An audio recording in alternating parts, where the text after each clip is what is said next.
In today's video, I am going to teach you how to insert image in AutoCAD without losing link. Permanent image embed.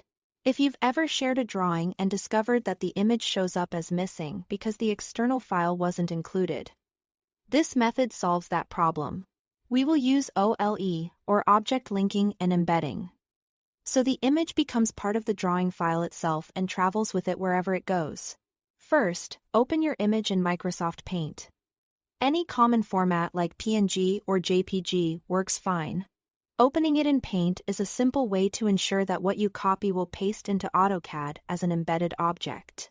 If you are concerned about clarity when printing, start with a reasonably high-resolution image because the quality you copy here is the quality you see in AutoCAD. With the image open in Paint, press Ctrl-A to select the entire image and then press Ctrl-C to copy it.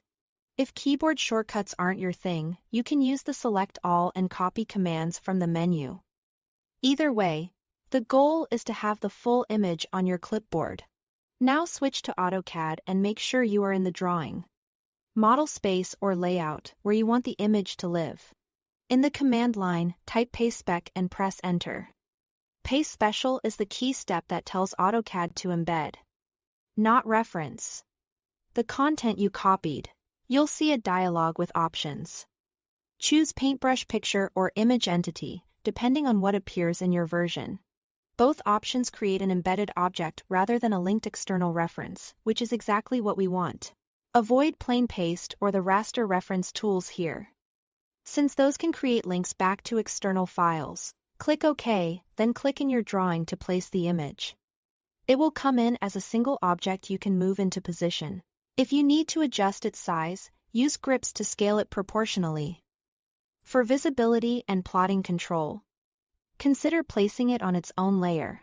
If the image needs to sit behind your line work, use Draw Order to send it to the back so geometry stays readable on top. A few quick notes to keep your workflow smooth.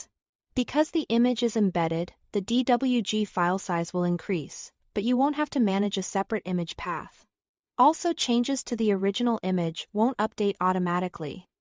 The copy in your drawing is permanent. If the image looks fuzzy, recopy from a higher resolution source before embedding. That's it.